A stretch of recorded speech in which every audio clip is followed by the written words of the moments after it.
Hi everybody, Carrie Scroggins from down in Texas.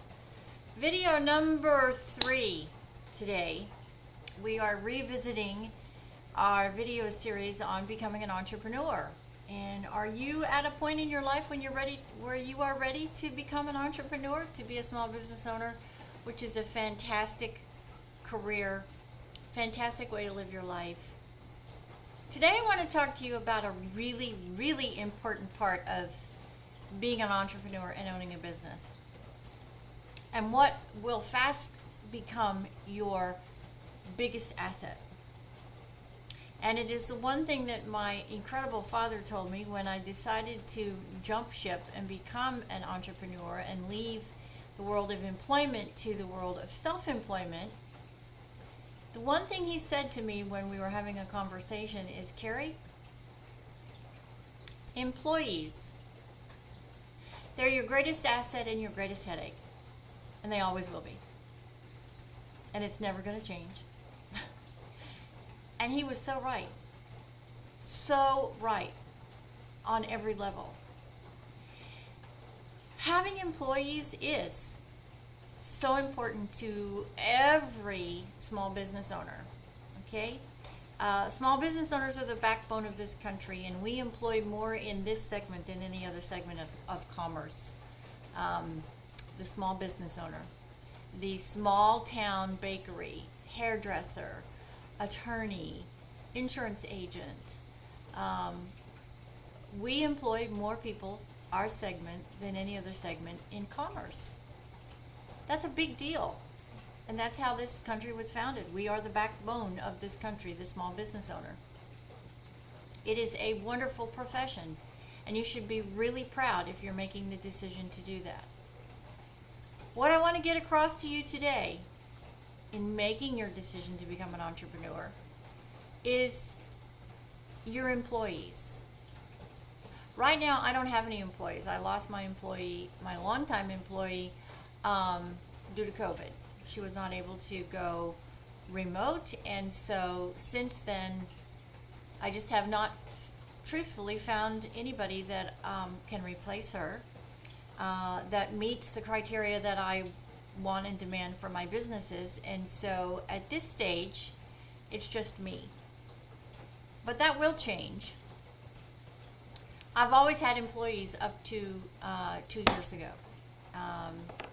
Employees are your greatest asset. They are a part of you. They represent you. When you are not in your business, your employees are your reflection. And so you have to make sure as a business owner that that reflection is a true reflection of you, what you feel, how you feel, what you represent, what you sell, your philosophy, your work ethic. It has to be a mirror image of you. If it's not, you could have problems. Because if you have a mindset going in this direction and you hire somebody that has a mindset going in that direction, probably not going to work, right? You need to be hiring people that are similar to you, that have the same work ethic as you, that have the same core set of values as you, because they are a direct reflection of you. And when you are not around, they are what gives that new person, that new potential client, a first impression. If your first impression is rated a 5-star and your employee is rated a 1, do you really think that you're going to get that new customer from that person? Kind of don't think so. Yes, the seasons have changed here in Houston. I am now wearing jackets. A month ago it was over 100 degrees. Welcome to Texas. Employees. Depending on your contractual agreement, whatever industry you decide to go into, and if you buy a franchise or you open an extension of a company you represent, whatever your contractual agreement is, will tell you whether or not you have to have employees day one. When I left, my contractual agreement said I had to have employees day one. So when I opened my doors for business in February of 2012, I had an employee. That was a mandate from the contract that I signed. So when you are doing your due diligence and you are reading your contracts, make sure you're reading your contracts to know what the employee requirement is. It's really important. It could void your contract if you don't. Employees have to be a reflection of you. If they're not, then you're going to have issues. Okay? There's just no other way to get around it. You're going to have issues. So when you're hiring somebody, I would say this. When I would hire somebody, my gut reaction was always the right reaction. If I had a gut negative reaction, I didn't hire the employee. Because as you get into it and you uncover the things about that person, you should be able to tell whether that person is going to be an extension of you. And I would just tell you, always side with caution. If they're not an extension of you and they are not a reflection of you, then they're not employee material, okay? Your gut reaction 99% of the time is going to be the right feeling as far as hiring somebody. One of the things that I look for when I hire somebody, it is that first impression. Absolutely that first impression, because my first impression is going to be my potential customer's first impression. If my first impression is, ugh, they don't look put together, they don't look professional, their hair is not combed, they don't have themselves together, that tells me, one, they're not respect me enough to do that, to show up for a interview for a job. Big warning sign. Big warning sign. If this person is not going to show up put together and well dressed, groomed, and ready to go for a job where you're going to be paying them money, that is a huge red flag. Don't go any further. I would never go any further. If I have somebody that walks into my office and they are not put together and they do not look professional and they do not impress me in a first impression, it's not going to go anywhere else. Because that tells me they don't respect me enough to even do that. As the person paying their bills, giving them money. So why would they do that for your customers? They're not. I'll tell you right now, they're not. So thank you for coming in, but no, I'm sorry, you don't have the job. First impression means everything to me, and it will mean everything to my customers. And if it doesn't happen, there is no job offer. That's the blunt, black and white reality of the world of being a business owner and offering a job. I value my business, I value my reputation, I value my first impression, and if it doesn't align with where I am, it doesn't align, and there's no job. So let's say you hire this person.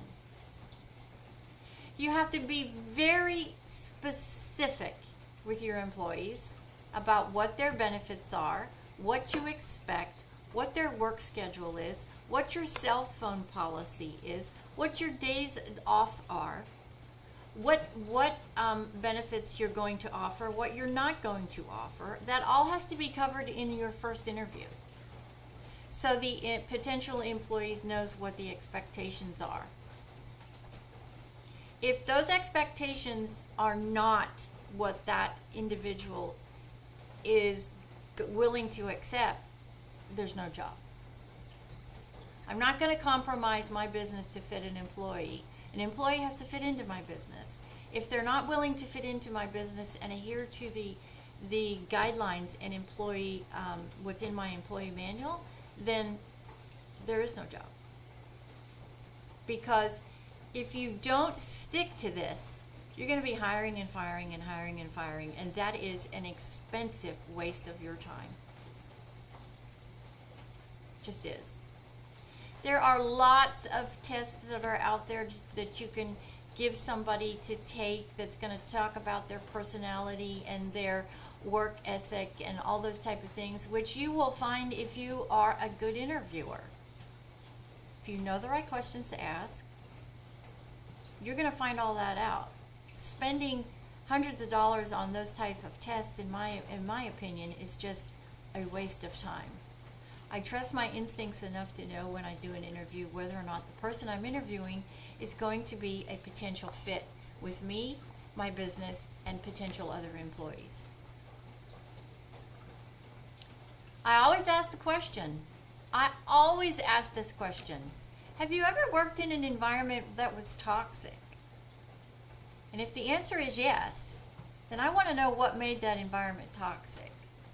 Because let me tell you something, as a female who worked in the world of being an employee for over 30 years, just about every situation has toxic tendencies. Unless you are a really good manager who says, that's not acceptable, that's not going to happen here. If you can't control yourself, then there's the door. You have to have the ability to control that when it starts, the day it starts, and put an end to it. If you don't, your life as a business owner is going to be miserable. You are in charge. You are the boss. Set your guidelines in place. Put them in writing. Always talk about them. I always hand my employee manual to a potential employee if they clear my first hurdles and I feel that they're in a group that I'm considering to hire. And they must then say to me and confirm to me that they have read the manual. And I specifically ask questions that they would only know the answer to if they read the manual. If they can't answer the question, no job.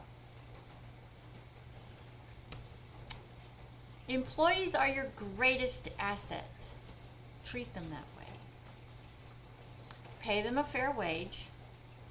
Offer them benefits. If you're not offering them 401k benefits or insurance benefits, then you need to offer them some other sort of benefit, like time off in lieu. In other words, if they work extra hours, they can bank those hours for time off. Because just about every single person in the world today goes to the doctor. If you're married and have children, you need time off. That's just the world, that's just reality.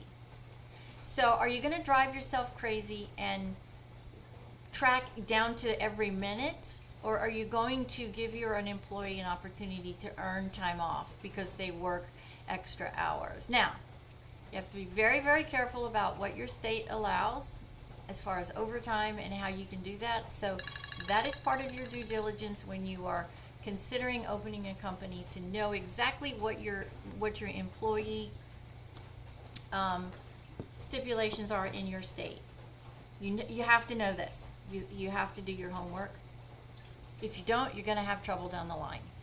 And that's the kind of trouble you do not want to deal with, I promise you.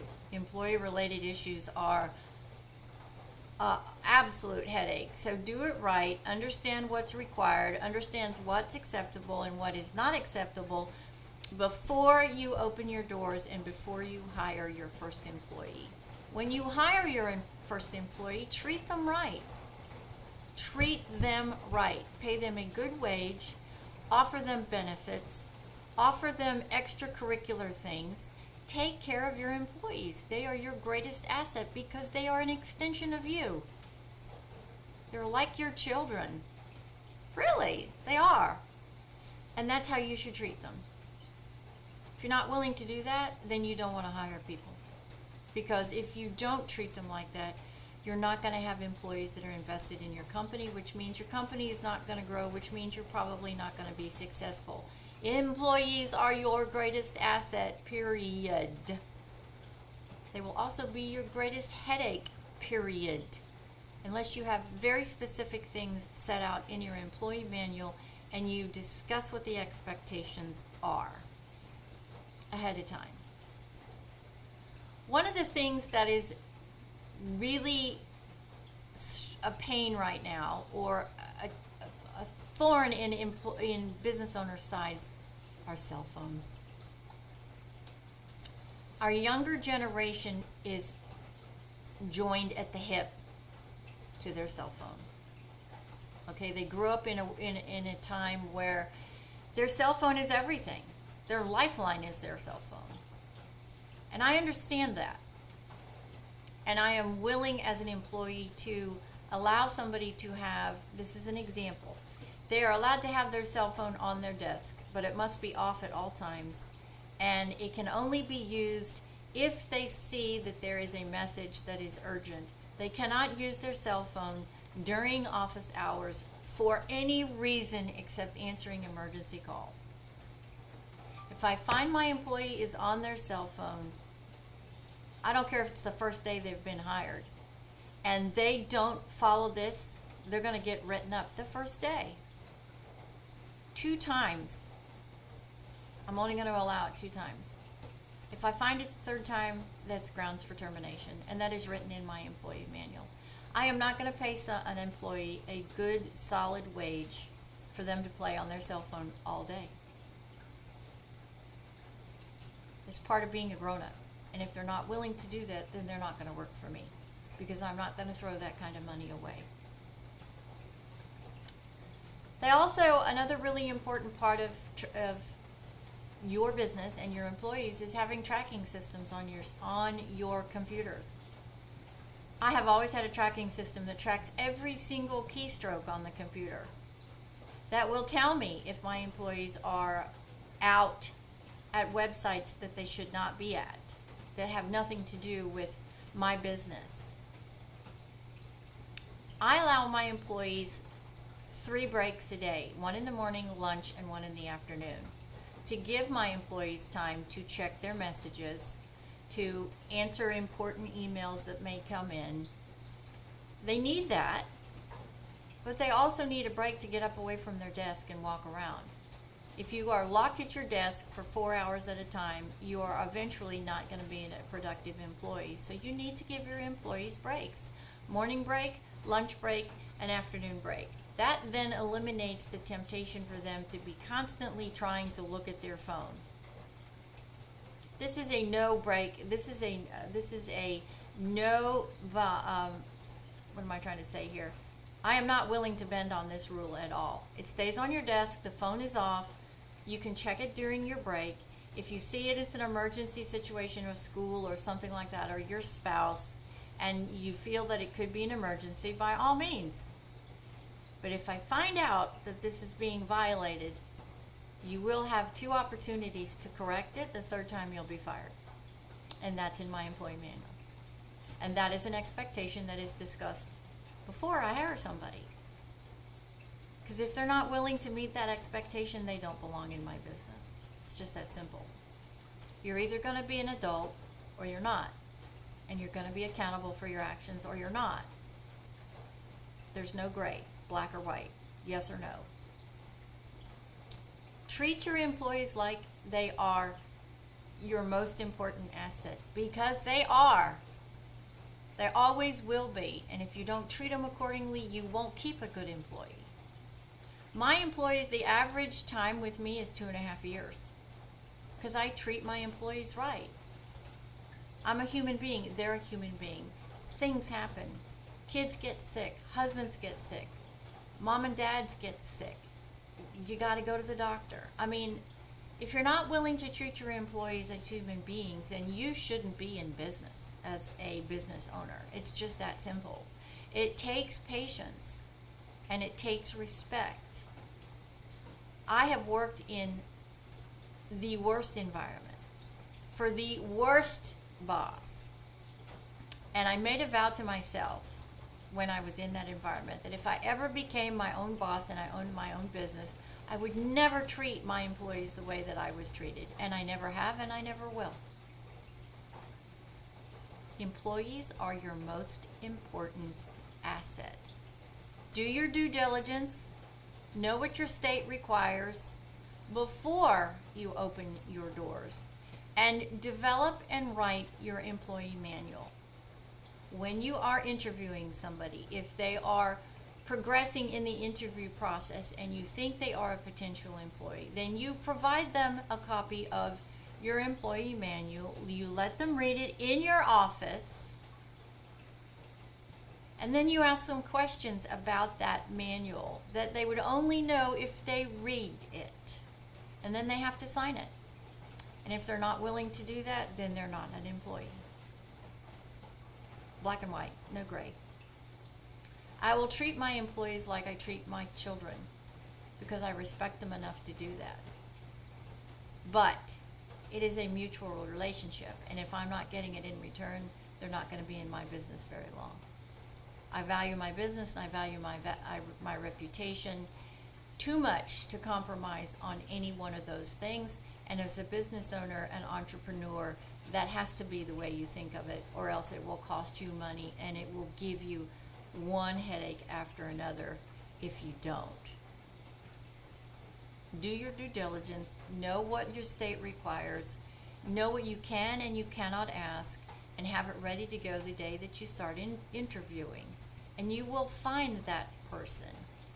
And you'll be able to keep that person if you treat them right. The old saying is, I want somebody to treat me the way I treat them. It's the same principle here, except it's means more because you are hiring them and you are paying them for their time. And if it's a full-time employee, that's a lot of time and dedication to your business, and so you need to pay them accordingly. So that is the video number 3 of why employees are your greatest asset and your greatest headache. They truly are your greatest asset. I've had remarkable employees. There is one last thing I want to talk about with employees. If you're a new business, there are so many county programs that have internships that are available. And I used this quite frequently when I first started my business. I went to the county and I said, I am interested in participating in your intern program. Basically what this is a program where the county places somebody in your business. They pay them their salary, the county does, but you train them and they are technically an employee of your company. And then after a certain period of time, you could potentially hire that person. I found 2 employees this way that were fantastic employees, and I was giving them an opportunity to have a career in an industry that would always offer them work. Go to your county and see what county programs are available. It's generally called an internship. The county places them in your business based upon your requirements, what you tell them that you're looking for. That employee then comes and works in your business. The county pays them, and then at the end of that time frame, depending on what your county is offering, then you could actually hire that employee. And the great part about this is you get to see before you hire that person the kind of employee that they're going to be. The difference here is if it doesn't work out, the county is the one that says, I'm sorry, you can't go back to that employer. So it gives you an opportunity not only to experience watching somebody in your business, but it also gives you that time for your learning curve too. Time on the job training is a really important tool when you're a brand new business owner, and I would encourage you to look into these programs because it takes the burden off of you while you're starting your business, but it does give you the opportunity to help somebody. And then the great thing about this is if you have this wonderful relationship with your county, the county's going to come to you. Or you can go to your county and say, I have a potential opening here. I can't tell you how many full-time and part-time employees I've had in the last 10 years that have come from the county. It is a great source for valuable workers because the county does the upfront background for you. And as a new business owner, a lot of times that can be a scary, daunting task if you're not ready for it, but you know you're ready to open and you know you need somebody here. Then go look for those programs because all of those programs are going to have a background check and all that ahead of time. And it could save you a lot of time and money that potentially you would waste because you don't have that experience level as a business owner yet. Employees, greatest asset, greatest headache. But we have to have them. Small business owners. We employ more in the world of commerce, that section, that group of small business owners than any other group across the board. So what we do matters, and our businesses are important. We are the backbone of this country. Don't ever forget that. It is a wonderful opportunity. Video number 3. Thanks for joining me today. This is Carrie from down in Texas. Are you ready to jump ship? Are you ready to be your boss, your own boss? Own your own business, become an entrepreneur? It's a great way to live. It's a great career, and I would encourage it. Just do your research first. See you in my next video. Have a great day, everybody, and we will see you then.